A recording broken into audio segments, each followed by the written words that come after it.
When did you first realize that something was terribly wrong in your own home, and life wasn't at all what it seemed to be? My name is Claire Moreno, and I remember the exact moment I knew our house was a lie.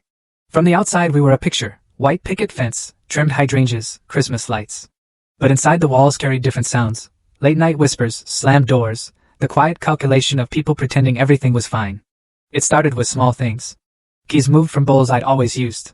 My favorite sweater appeared buttoned wrong. A framed family photo lay face down.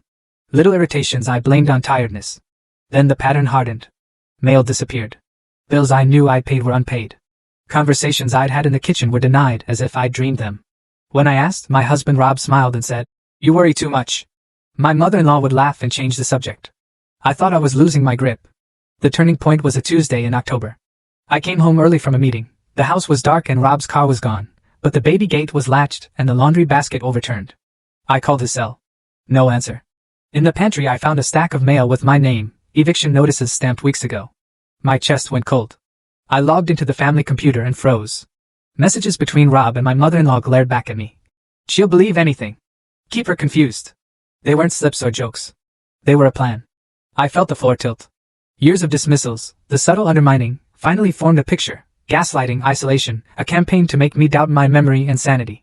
I drove straight to my friend Maya's apartment. She sat me down, held my hands, and we printed everything. The next day I called a lawyer. The word gaslighting had weight when paired with proof. Court was worse and clearer. Emails and texts were read aloud.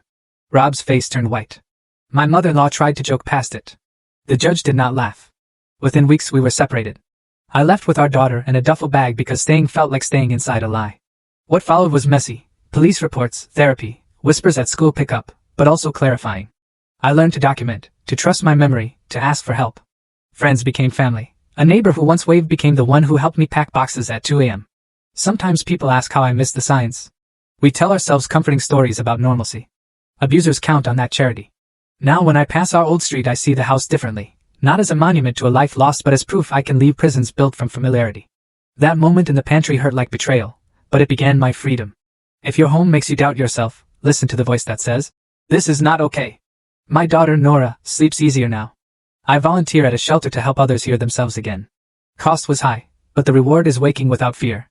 The moment I truly understood life wasn't what it seemed wasn't when the lies began, but when I chose to leave them behind. I tell my story so others leave. Full story added in below.